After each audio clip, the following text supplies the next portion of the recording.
you can even watch back. Giving players all the props or put them on blast. We don't give no hot takes, only talk facts. We're giving all our devotion, riding high on this wave of emotion. Going all out, yeah, cause this is our time. No, ain't no stopping us till we reach the finish line.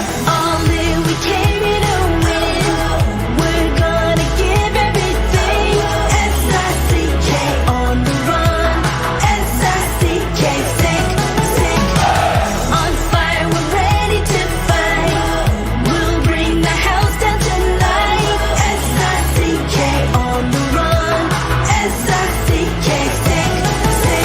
Play it on the car ride, play it when you lounge. X and O, you know that we can hold it down. Shout out to my man Sammy, got it off the ground. And to all the listeners tuned in right now, got debates, analysis, and speculation. This is sports talk for the new generation. You know where to find us, got a reputation. Sick podcast, your #1 sports destination. We're giving all our devotion, riding high on this wave of emotion.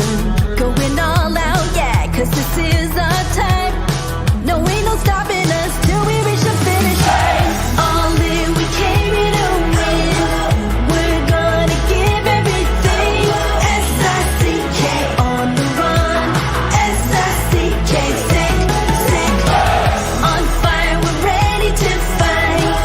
We'll bring the house down tonight. S-I-C-K on the run. S-I-C-K, sick. S-I-C-K is the sickest podcast. Tune in for the audio, or you can even watch back. Giving players all the props or put them on blast. We don't give no hot takes, only talk back. S-I-C-K, S-I-C-K, S-I-C-K, S-I-C-K, S-I-C-K, S-I-C-K, S-I-C-K. All in, we came here to win. We're gonna give everything. S-I-C-K on the run. S-I-C-K, sick. S-I-C-K is the sickest podcast. Tune in for the audio, or you can even watch back. Giving players all the props or put them on blast. We don't give no hot takes, only talk facts. We're giving all our devotion, riding high on this wave of emotion. Going all out, yeah, cause this is our time. No, ain't no stopping us till we reach the finish line. All in, we came here to win. We're gonna give everything. S-I-C-K on the run. S-I-C-K, sick. On fire, we're ready to fight. We'll bring the house down tonight. S-I-C-K on the run. S-I-C-K, sick. Play it on the car ride, play it when you lounge. X and O, you know that we can hold it down. Shout out to my man Sammy, got it off the ground. And to all the listeners tuned in right now, got debates, analysis, and speculation. This is sports talk for the new generation. You know where to find us, got a reputation. Sick podcast, your #1 sports destination. We're giving all our devotion, riding high on this wave of emotion. Going all out, yeah, cause this is our time. No, ain't no stopping us till we reach the finish line. All in, we came here to win. We're gonna give everything. S-I-C-K on the run. S-I-C-K, sick. On fire, we're ready to fight. We'll bring the house down tonight. S-I-C-K on the run. S-I-C-K, sick. S-I-C-K is the sickest podcast. Tune in for the audio, or you can even watch back. Giving players all the props or put them on blast. We don't give no hot takes, only talk back. S-I-C-K, S-I-C-K, S-I-C-k, S-I-C-k, S-I-C-k. S-I-C-K. Turn up your volume. Because you're about to listen to The Sick Podcast. With Tony Marinaro. 55 seconds left in the penalty, a minute and 27 seconds left in regulation time. Boston 4, Montreal 3. Lafleur coming out rather gingerly on the right side. He gives it into Lemaire, back to Lafleur. The sickest Montreal Canadiens podcast. You're in the ball! Sports entertainment like no other. Rejoint, on lui fait perdre la rondelle, une passe devant. Et c'est le dégagement et ce sera la victoire des Canadiens. Coupe Stanley pour les Canadiens, leur 23e de l'histoire. You found the dogs! John, you found the dogs! He found the dogs! And all together, they worked a young team to the top. And now, a 24th Stanley Cup banner will hang from the rafters of the famous Forum in Montreal. The Canadiens win the Stanley Cup! Brought to you by Energy Transportation Group. Driven to be different. La Tibi. It's gonna be sick. Marinaro, the Sick Podcast on this Wednesday, April 26th. It is 2 minutes past 10 p.m. Eastern.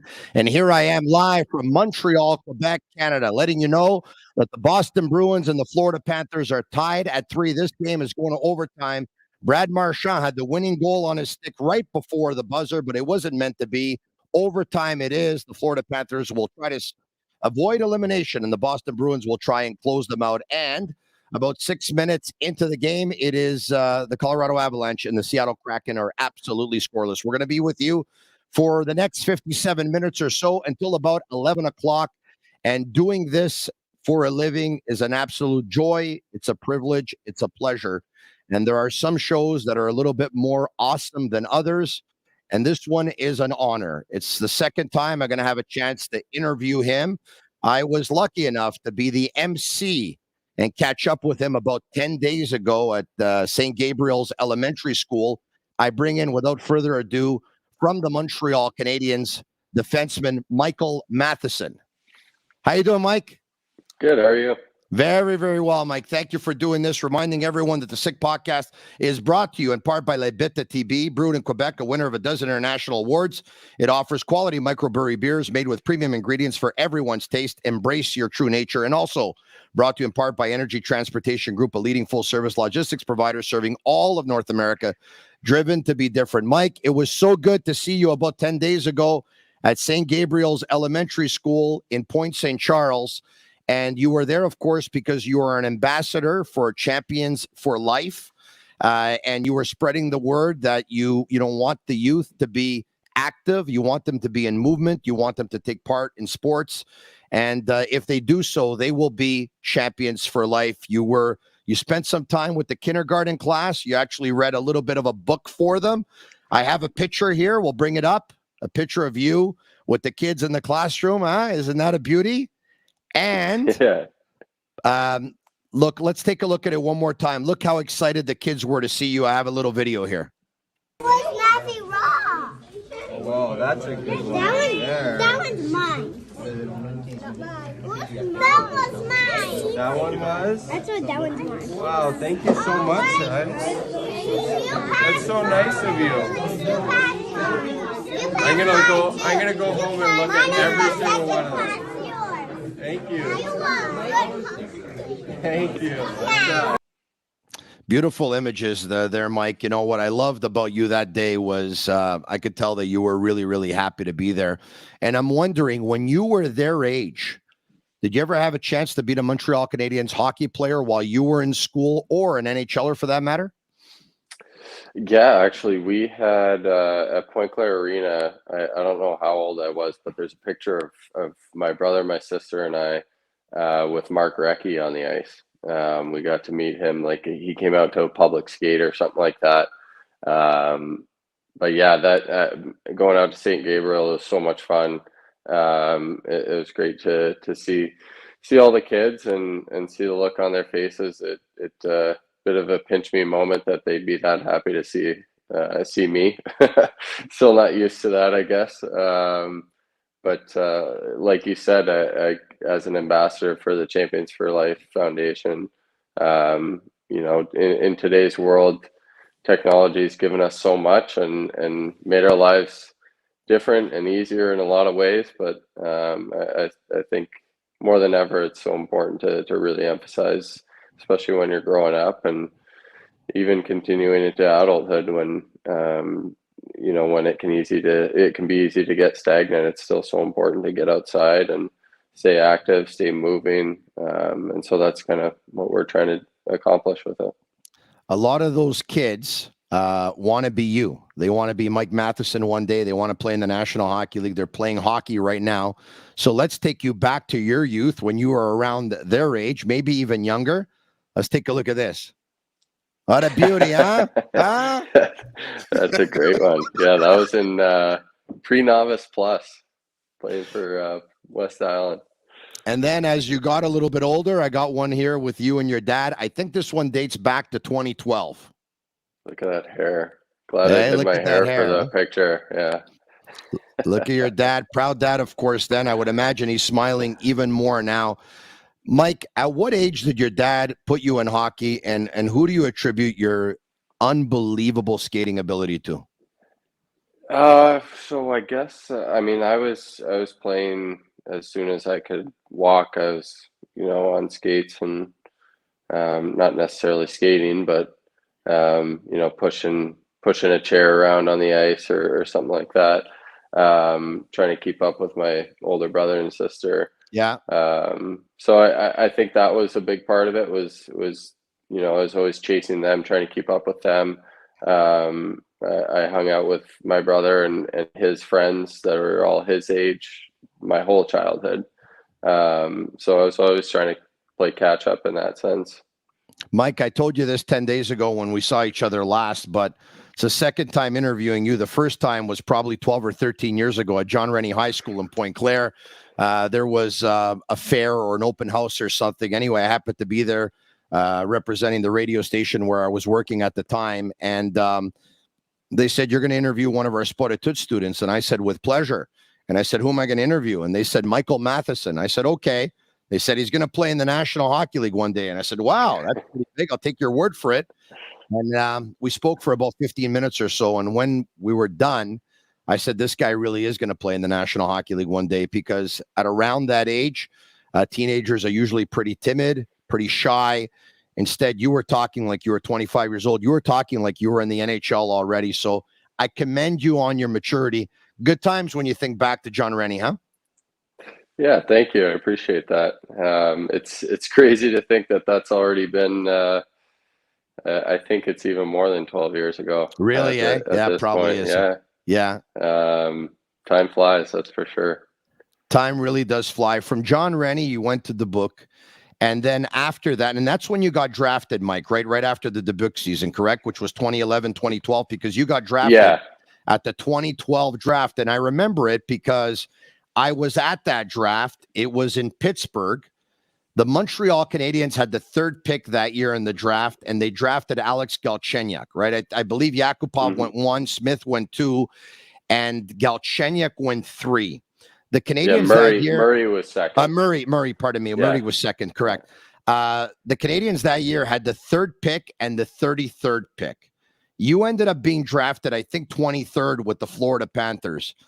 At that point, you're waiting to be drafted, but you don't want to wait to 33. Like, are you just hoping to be drafted as soon as possible? Are you hoping you kind of slip to Montreal at 33?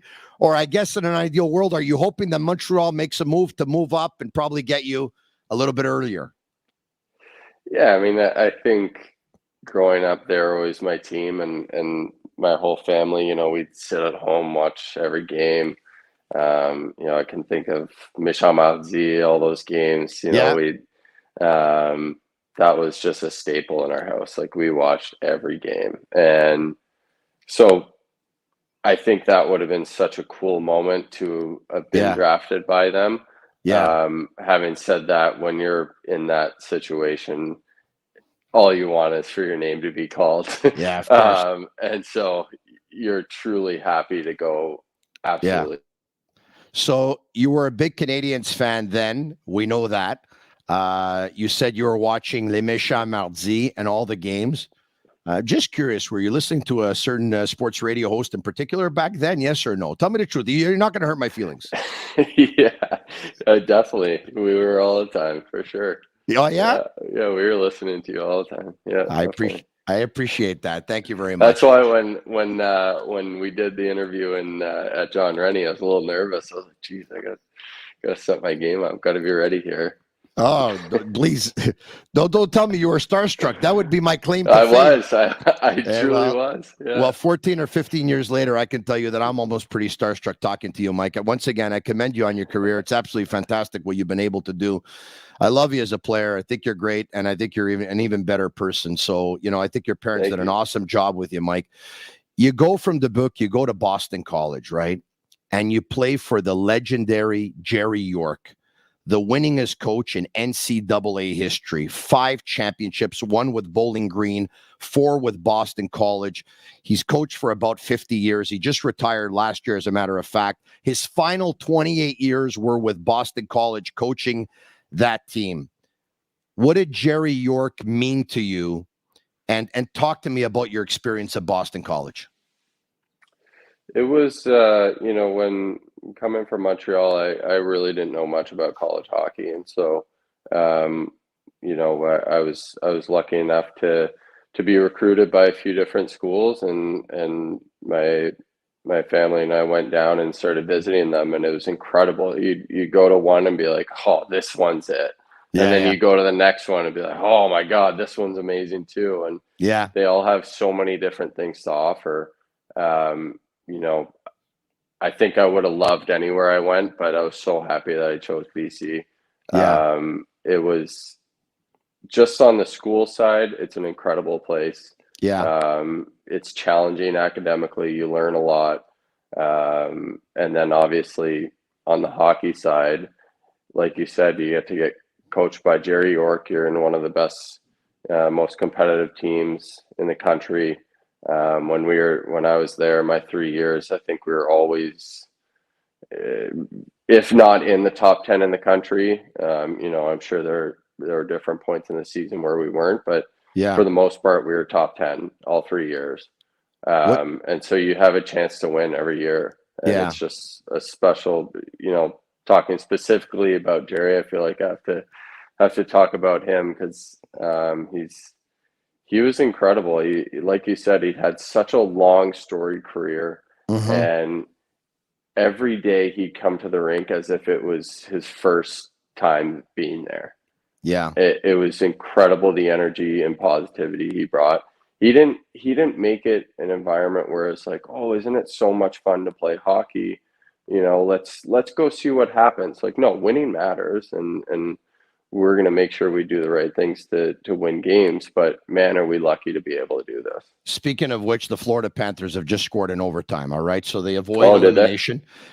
And I'm seeing Matthew Tkachuk jumping around on the ice. So I haven't seen the replay yet. I would imagine based on his reaction, it's him. It looks like it is. And so they're going back to Florida for game 6, down 3-2. All right.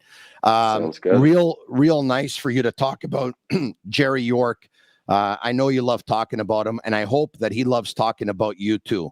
Coach, there you go.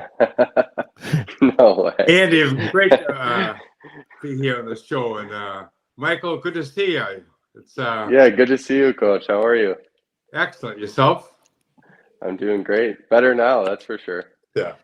Coach, I was thinking when Tony talked to me earlier about you brought me to St. John, Newfoundland to watch you play in the midget tournament. Yeah, a number of years ago. When we went. Yeah, that's when we met, I think. Yeah, and I ended up sitting next to Alex Newhook's parents during one of those games, and so what comes around, and I guess so. But it's great to get a chance to talk to you, and Tony, you might not realize, but Mike's wife, Emily, is a better player. Oh, I know she's quite the player, and we're talking about an Olympic champion, and I know Mike's very, very proud of her, and he's got every reason to be. Coach, the first time you saw Mike play hockey, and you've seen a lot of great ones, what's the first thing that came to your head? What was your scouting report on him? What's the first thing that struck you? If he could only skate, he'd be a really good prospect for us. It was the first thing that stands out. His skating, his turning, his speed. It's remarkable. But getting to know Mike, in NHL, he's played how many, 9 years NHL now, Mike, or 10? Where are we? 8 full years, 9 years pro.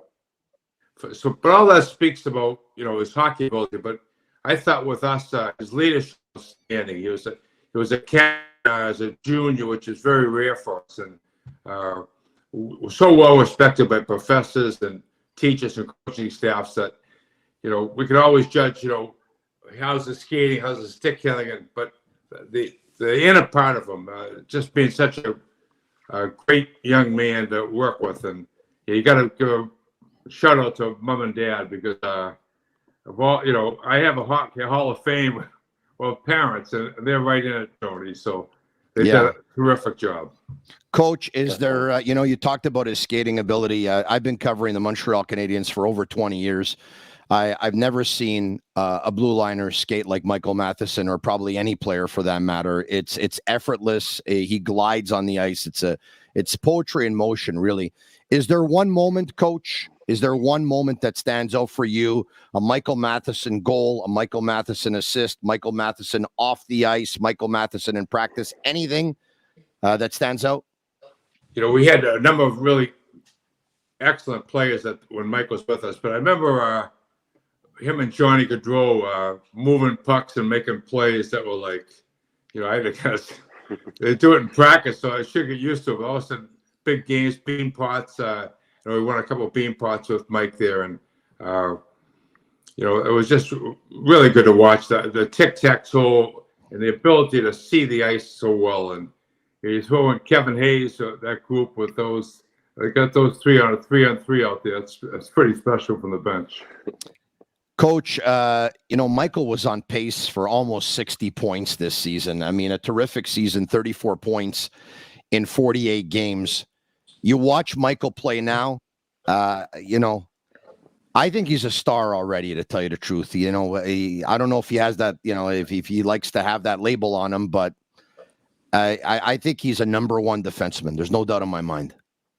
And to do it in his hometown, that's pretty special. I know he's played in, Florida, he's played in Pittsburgh, and and that's NHL. So wherever you are, it's the best league in the world. But to play in the best league in the world in your hometown, it's special. I'm so glad that happened to Michael. Mike, do you want to play interviewer before we say goodbye to Coach? Do you have a question for him, or?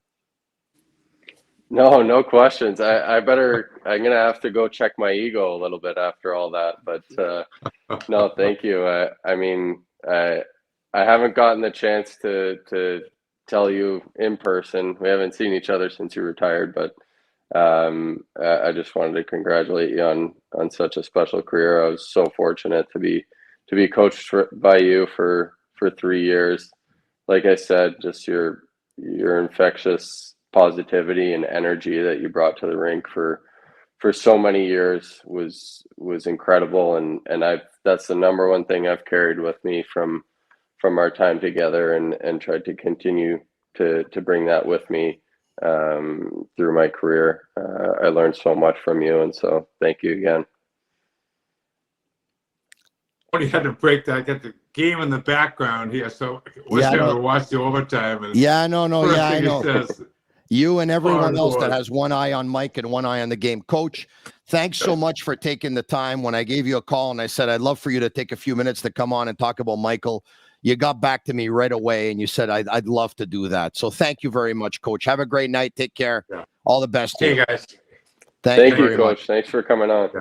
All right, there you have it. The great Jerry York. All right. Speaking of Montreal, he said you have a chance to play for your hometown team. July 16, almost a year, will be in a couple of months, obviously. You're traded to Montreal for Jeff Petrie and Ryan Poehling. Did you see it coming? Where were you? Who were you with? And how many phone calls did you make and or receive the second it was announced? Yeah, well, first off, thanks for having Coach York on. That was a great surprise. You're very welcome. A lot of fun. Yeah. But quite honestly, I did not see that coming at all. we were actually at a really good friend of mine's wedding in San Diego. My wife and I were there.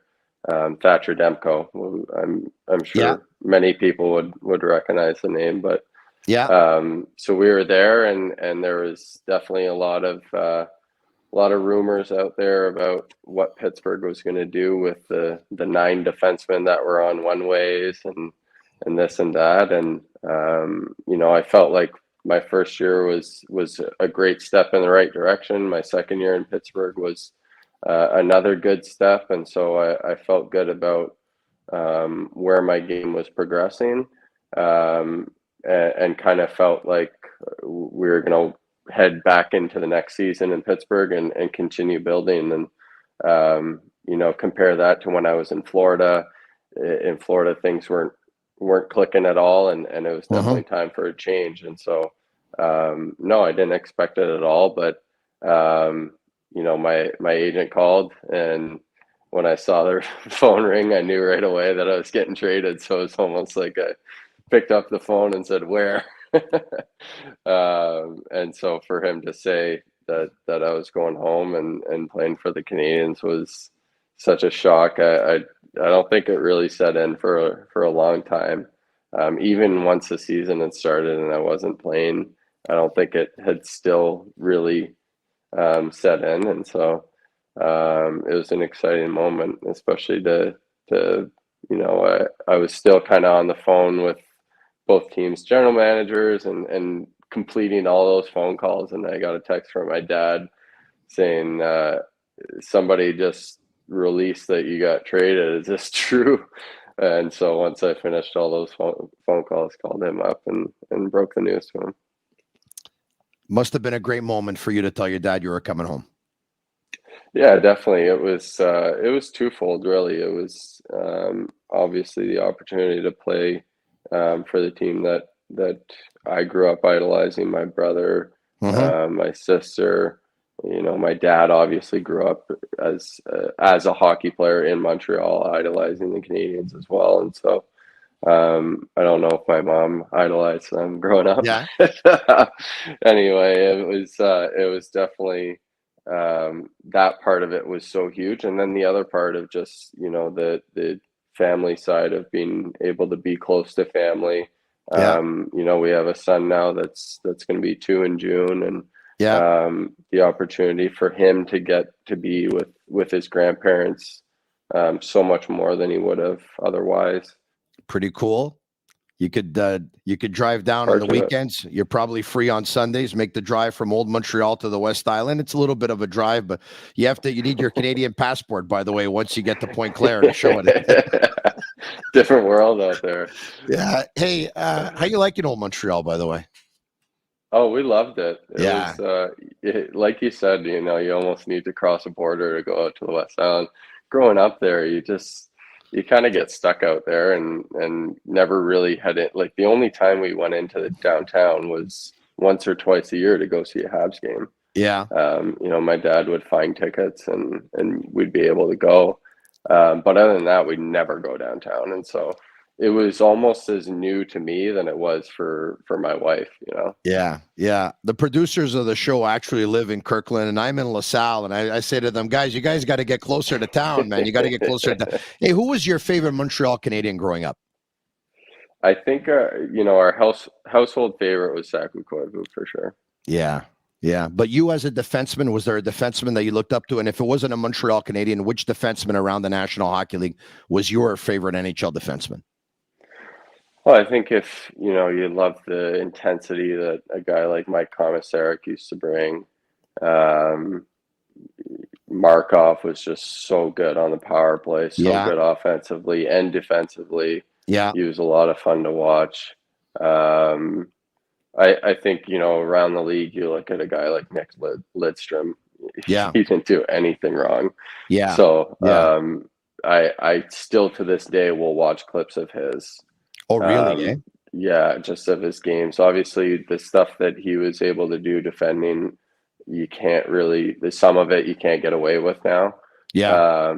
But just his positional game was perfect. and so he was definitely a guy that I would watch. Chris Letang was another guy I'd watch a lot. Yeah, you had a chance to play with him 2 years in Pittsburgh. Hey, speaking of which, I was thinking about this today. Drafted by the Florida Panthers, 4 years in Florida, 2 years after that with Pittsburgh. You played with Jagger, you played with Barkov, you played with Huberdeau, you played with Ekblad, you played with Crosby, you played with Malkin, you played with Letang, you played with everybody, man. I mean, and you can extend that list. I mean, I played with Sean Thornton in Florida, UC Jokinen, Roberto Luongo. Trocheck, I think led the team in scoring 1 year when you were there. Yeah. Played with him. I actually got called up when I signed out of college. I got called up to the AHL, played with Danny Heatley for a few games.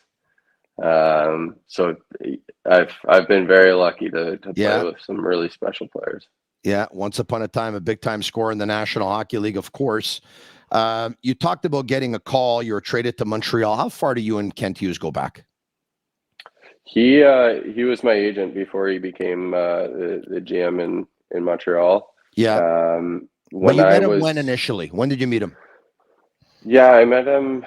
I mean, I probably first met him when I was in Bantam, like 14, 15, something like that. But at that point, I was still, undecided about whether I was going to go to college or major junior. And so at that point, the group that he was with was called M5 Sports, and the Montreal guy is Phil Cavalier, who's my agent now. And so through that period, it was a lot more. I dealt with Phil a lot more. And then once I got to school in Boston, which is where Kent was based out of, got to know him and his family better. And obviously once I made it to pro hockey, just dealing with contracts and things like that, I started dealing with Kent a lot more. Did Montreal surprise you in any way, shape, or form? The organization or the city, everything that comes with being a Montreal Canadian, is it the way you thought it would be? I think. I mean, growing up, I think I completely idolized the Montreal Canadiens, and so I think one thing that really, I don't know if it surprised me. It's something that has really kind of marked my experience, and something I take away from it is just how great the fans are. And especially earlier in the year when I wasn't playing, I can't say that I experienced a whole lot because nobody knew who I was still. So I just go about my business, and we'd go out to dinner every once in a while. Nobody knew who I was, and that's the way it was. But as I started playing, I definitely started getting recognized more, and just to interact with people. This year was very challenging.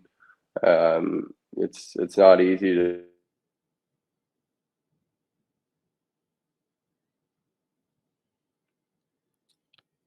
You're jamming up there. Let's see if everything goes okay. You should be back on track any second now. And if not, and there we go. Oh, sorry about that. No, don't worry about it. You had jammed up a little bit. We're all good. Okay. That's the beauty of live podcasts. It is what it is. You take the good with the bad. But no, to be able to interact with fans and meet people on the street and just see how excited they still were about our team and how supportive they were. People would come up to me and just be like, I love watching you guys play. You leave it out there every night. And you're so exciting to watch. And that means the world to us. I think that it was twofold. They were giving us so much energy every game, even when things weren't going well. And that allowed us to still, we were down 5-0 and we were still coming, Mike, you're on vacation. I don't want to take up too much more of your time, but so I'm going to try and ask a couple of speed questions. All right. Cause I really want to get these in.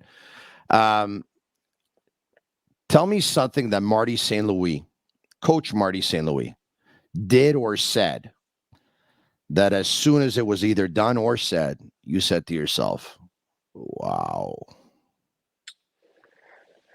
You're putting me on the spot. Yeah, you're a big boy. You can handle it. Trying to think of one specific thing. I think I don't know if it is one specific thing. I think it's the fact that, like I said, it was a tough season. Yeah. But he, you can talk about how great of an understanding he has of the game, and obviously he does because of the success he had as a player. Yeah. And his ability to take that and explain it in a way that makes sense. That's not easy to do. Yeah. And understand what teams are trying to do against us and how to beat that and all that. But I think it's so much more than that in the sense that he commands a lot of respect because of who he is. Yeah. But he still can relate to the locker room so well, motivate the locker room so well. And so, like I said, in a season where, you could argue that motivation was difficult. Mm-hmm. I disagree with that, but you can say that. Mm-hmm. He was there every day to give us a boost when we needed it, knew what to say, knew how to say it. And I think that was impressive. I think on top of that, his ability to teach individuals. I think as a head coach, it can be easy to really focus in on, what's our forecheck doing? What's our system wise? What's going to make our team better? Mm-hmm. And I think he realizes that a team's the sum of its parts, and what's going to make the team better is everybody getting better. Yeah, Mike, traditionally, for the most part, I mean, there's been years where Montreal has signed free agents. There's no doubt about it, especially the year of, at the end of the centennial year, they had signed Brian Jonta, Mike Camilleri, and they've signed others. Alex Radulov signed at one point as a free agent. But my question to you is, if an unrestricted free agent picks up the phone and calls you in about a month and says, yeah, I'm going unrestricted free agency, talk to me about Montreal. What's the first things that would come out of your mouth? What would you say? I think first off, the obvious one is that there's no better place to play. You can't find anywhere where hockey's more important. And I think that's the best environment to play in. I think being able to look at our lineup and see that there's only one direction this is going in, mm-hmm. And see all the young talent, mm-hmm. and then a mixture of some guys that have been around longer. Mm-hmm. I think you need both, and I think we have that. And so I think that's super exciting. Then we come back to Marty and just I talk about what it's like to play for him. On Monday, May 8th, we're going to find the NHL draft order, the order of selection, and we're going to find out where the Montreal Canadiens are going to be picking. You're a student of the game. You like to watch hockey. There's probably not that much time to watch junior hockey players, but I'm sure you have had a chance to see Connor Bedard. Give me your first impressions. What do you think? Yeah, I mean, I can't say that I saw a bunch of highlights of him this year. They're on TSN a bunch, but I didn't watch any of his games, but I actually skated with him last summer. At that the BioSteel camp. In Toronto. He was at it, and we, the whole camp was a lot of game situation drills and then scrimmages as well. With, it was. I don't know what I was doing there. Put it that way. The other guys that were on the ice, Sid was there. Mike, you're really good, Mike. Thank you. You're really good, Mike. Makar was there. Tavares. Wow. It was Kane. It was really fun to be on the ice with all those guys. And he was noticeable out there. And commanded the puck. He wasn't, if he was getting on a 2-on-1 and the D-man was taking away his option, it might have been Sid. And if the option was gone, he was ripping the puck. Like, he wasn't worried about where he fit in and things. And so that was impressive, his confidence. So now I'm going to have fun with you. I went through your Instagram yesterday, all right? There was a big event a couple of years ago, right? Let's bring it up here. Hold on a second. Who are you taking? I'm going with McGregor. How could you take a mixed martial artist versus one of the best boxers of all time in a boxing match? Mike, how could you do that? You got to go for the underdog. Well, yeah, but, you know, every underdog has a chance. I mean, what chance did he have? He didn't have a chance. It's like you're going to play a game of one-on-one versus a field hockey player, Mike, but you're going to do it on ice, right? I'm going to take Michael Matheson. I'm not going to take the field hockey player. What a story it would have been if he won, though. Yeah, it would have been a great story. So very quickly now, in ending, I'm going to name 5 or 6 players, your teammates, and you're going to just say the first thing that comes to your mind. All right? Okay. Jack-Eye. Big. Slavkovsky. Bigger. Yeah. There's no way he's 18. Suzuki. Leader. Doc. Skilled. Goalie. Smooth.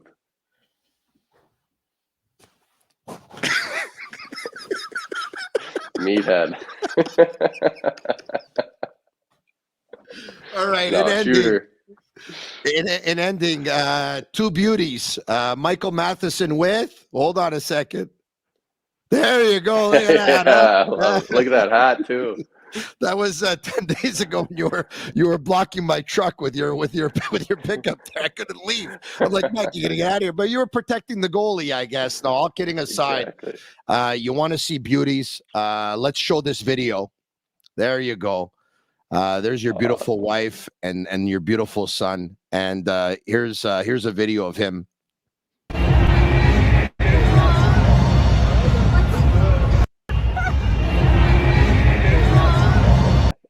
Okay, in ending, can you put into words what it feels like for you? You're playing in your hometown for your favorite team growing up, and your wife and your son are sitting up in the front row right against the glass, and your son is at the age where he's going to be 2 soon, that he understands that daddy is playing hockey, and he's there to watch daddy play, and he's got that smile on his face like that. Can you put into words? Not really. It's that video. I remember it specifically. We got on the ice. I took 1 lap around and made eye contact with him as I was coming up the boards, and then as I was going around, he kind of went like, and so it's a lot of fun. It's the best times of our life. Are you taking him on a vacation this summer?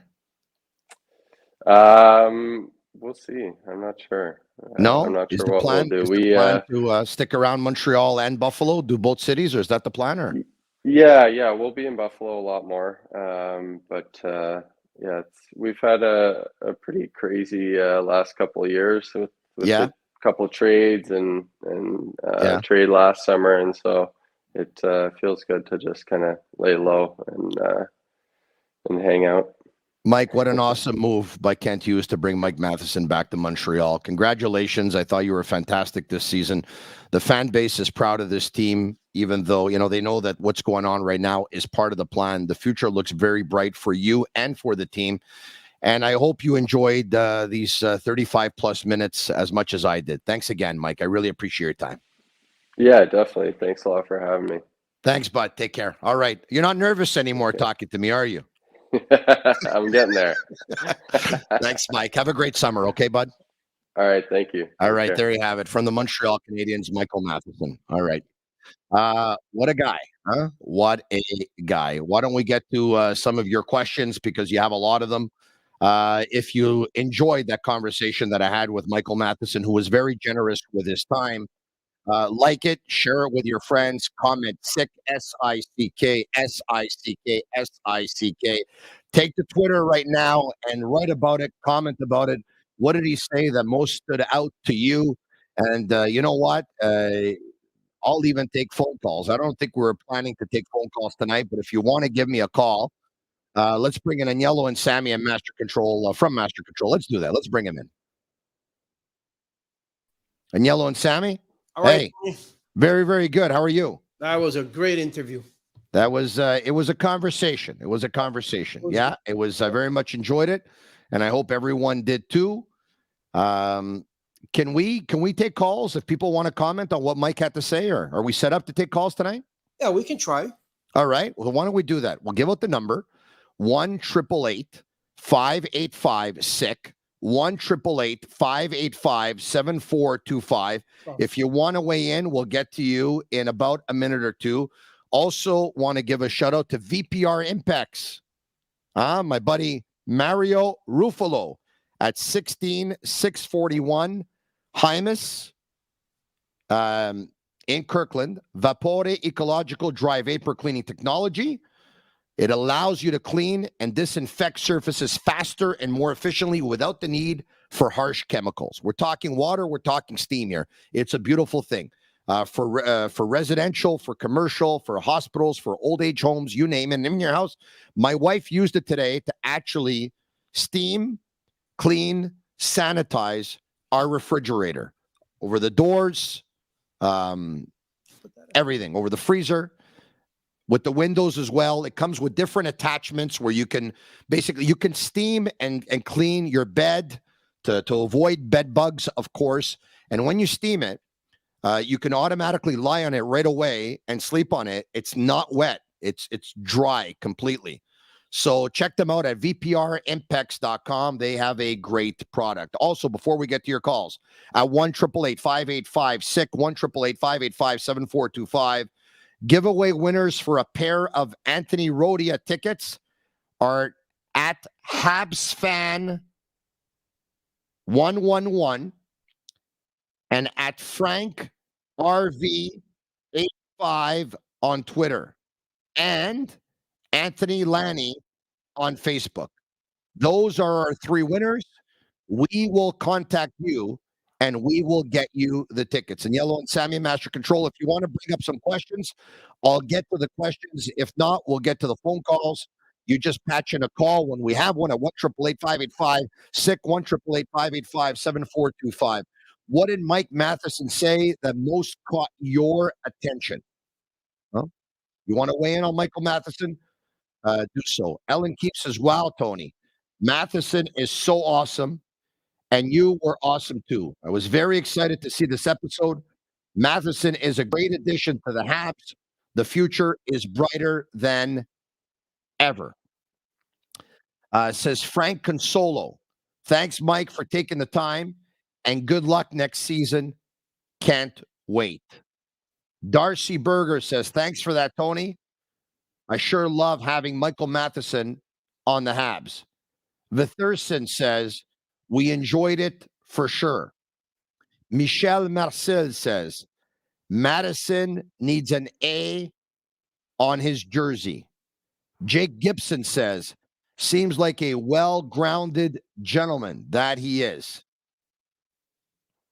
Others coming in. I'm getting to your questions right now on YouTube Live. Pierre Lalonde says, un très bon joueur. He definitely is. He's a big part of the rebuilding. A great skater, very smart. 66 Spinning says Matheson is a great skater. I've never seen a better skater with the Montreal Canadiens. I've never seen a better skater than Michael Matheson. It's effortless. He glides on the ice. It's amazing. It's ironic that my first question following that conversation with Michael Matheson is going to be with Alex in Chicago. But it is. I'm going to Chicago. Alex, what's going on? Hey, thanks for having me on, Tony. You're very welcome. I take it as a compliment because somebody from Chicago is watching the Sick Podcast based out of LaSalle, Quebec, Canada, 20 minutes from downtown Montreal. I think it's pretty cool. Yeah, no, Habs Nation everywhere, right? Anyway. So to be honest, I kind of tuned in late. I just got to the end of Mike's interview. The one thing I guess that really caught my attention though was the part you said about him being on board with this rebuild. Everything's all part of the plan. Mm-hmm. And honestly, I think that was huge because I don't know if you caught or if you remember this, but last month, Quinn Hughes from the Canucks said that he didn't want to be there for a rebuild. And I guess kind of looking at that, you always kind of wonder with these athletes and stuff, like obviously nobody wants to lose all the time, right? Yeah. But having this team of people who are actually, excited for the future, I don't know, it rubs me the right way. I just wanted your take on that. Alex, there's two kinds of rebuilds, okay? There's going through a rebuild when the organization is in the hands of somebody who probably won't be able to pull it off or won't be able to take it to another level. And then there's a rebuild with you having confidence in the people that are pulling the strings and getting the job done. Michael Matheson is happy to be playing in Montreal, his hometown team and his childhood team. But I would imagine that Michael Matheson has a tremendous amount of confidence in Kent Hughes and Jeff Gordon so that they can pull off their plan. And this team could be very, very good for a very, very long time. And, Michael Matheson has had confidence in Kent Hughes ever since Kent Hughes approached them and sat down with the Matheson family and said, I'd like to represent you, Mike. And I'm sure there was no shortage of agents for them to talk to. I'm sure they talked to a couple. And then they said, you know what? We like this guy. And that's why they signed with him. And I'm sure he's really happy to be playing for Kent Hughes in Montreal. And you heard what he had to say about Marty St. Louis? Right? Yeah, St. Louis' way of communicating with the players through a difficult season and talking to them as members of the team and also at the same time helping them individually. You can tell the admiration that Michael Matheson has for Marty St. Louis. And you know what stood out to me more than anything else was I get Jerry York on, who's the winningest coach in NCAA history. 5 championships, 1 with Bowling Green, 4 with Boston College, who coached Michael Matheson with Boston College for 3 years. And the smile on Mike's face when Jerry York came on to talk about Michael Matheson. And before we said goodbye to Jerry York, Michael Matheson says, Coach, I haven't had a chance to talk to you really since you retired last year. And I want to congratulate you on the career that you had, on just an exceptional career. It just goes to show you what a polite, well-mannered young man. Like Mike Matheson is not only a star hockey player, right? He is the number 1 defenseman of the Montreal Canadiens. He's a good guy. And I can't say it enough, the way he was raised. I feel like sending my boys to Rod Matheson and his wife's place to Michael's parents. I feel like sending my boys there for the summer and then going back and picking them up in September. You know what I mean? Because I'm sure they can put them on the right path. No, that's awesome. No, he really is. Like I said, I was only around for that last 10 minutes or so, but yeah, he really is just a classy guy. And you're right. He loves being a part of that team. And I don't know, just as a fan, that makes me feel good, knowing that these are tough times, but these guys, they believe in this plan. And Kent Hughes has showed us so far that he knows what he's doing. Yeah. So I think he definitely does. Hey, Alex, here's the beauty of the podcast world. And every now and then I get the odd question, I get the odd DM in my Instagram, or I get the odd DM in my Facebook, or I'll get an email, Tony@thesickpodcast.com. Tony, when are you going back to radio? And I answer, I'm growing my podcast every day. And I want to take it to a very high level, and I'm having fun with it so far. And I know I'm going to be able to have a blast with it going forward. Radio is radio, podcast is podcast. Yeah. Tell me it wasn't cool to see Michael Matheson sitting back at 10 p.m. and going on for about 35 minutes, and we're going back and forth, and getting Jerry York on, and we're going back and forth. And these videos will be splashed everywhere on social media over the next couple of days. This is the beauty of the podcast. And the beauty for you that you missed probably the first 10 minutes or so, and Alex, is that when the show is over in about 10 minutes time, you're going to go on YouTube or you'll go on Facebook and you'll be able to watch it all over again. Appreciate you taking the time. Thanks so much, Alex. We'll get to more of your calls at 1-888-585-SICK, 1-888-585-7425. It is a toll-free number. I'm Marinaro, the Sick Podcast with Tony Marinaro. And we're going to get to more of your calls. We'll get to more of your questions as well. The Habs says, I like that Matheson's not a robot with his answers. He's not, no. Francois says, I'm very glad that Michael Matheson is a Hab. He's very fun to watch. He definitely is. He definitely is. And we're going to get to some more coming in. That was Alex O'Connell in Chicago, who already put it out there on YouTube Live. Thanks for having me on, Tony. Others coming in. Sick Podcast Forever. Says 66 Spinning, otherwise known as Stéphane from Quebec City. Others coming in. Who is the best D partner for Michael Matheson? Well, Matheson's a left-handed defenseman, so of course, for a D partner, you'd have to be looking for a right-hand defenseman. I would say David Savard. I would say that David Savard's a good D partner for Michael Matheson. But there's going to be others going forward. You know, Justin Barron, of course, is a right-handed defenseman. Logan Mailloux is a right-handed defenseman. When are we going to see him with the Montreal Canadiens? He'll probably spend next season in Laval. And then we'll see. Kook says, Tony, spray your hair. Okay, 1 second.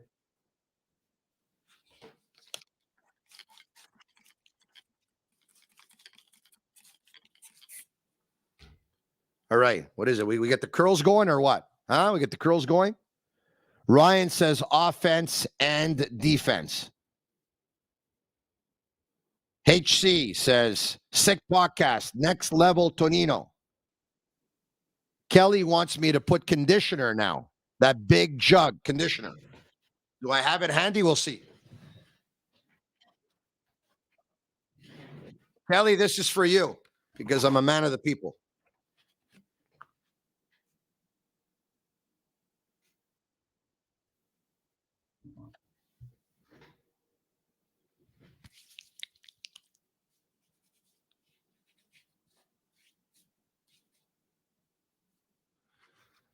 There you have it.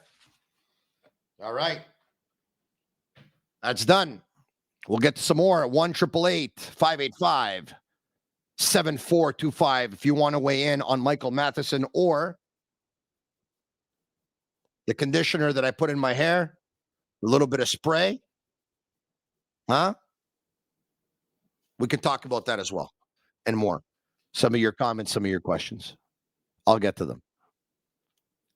La Grande Bouteille de Conditioner. Ben oui. Tony Dills is truly sick. Yes, it is. Tony, would you trade Gooley Hudson for the number one this year? Mitch Bellan. Mitch, here's the deal. Whoever has the number one pick is not trading the number one pick. You can offer the house. You can offer whatever you want. They're not trading the number one pick. All right. And I realized that once upon a time, a number one pick was traded. Right? The Quebec Nordiques traded Eric Lindros after they drafted him.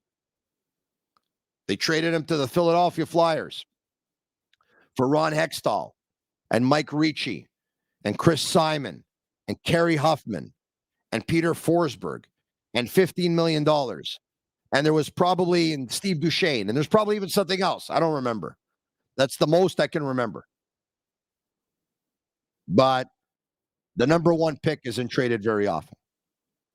Thankfully, in 1970, the California Golden Seals made a deal with the Montreal Canadiens, a trade in which they traded their number one pick, their first round pick in 1971 for some players, and I believe Montreal's first round pick in 1970, because the Canadiens knew that in 1971, it was the draft year of Guy Lafleur and Marcel Dion.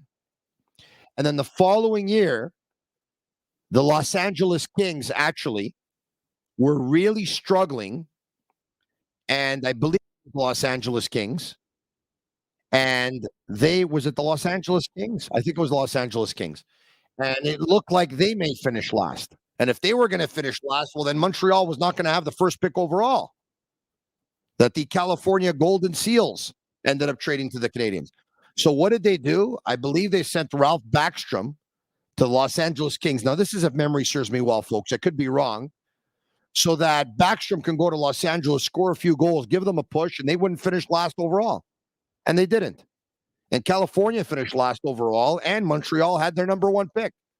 So with the number one pick in the 1971 draft, the Montreal Canadiens and general manager Sam Pollock drafted Le Démon Blanc, Guy Lafleur. There you have it. Others coming in. Kelly says, Tony, will George be on tomorrow? Yes, George will be on tomorrow.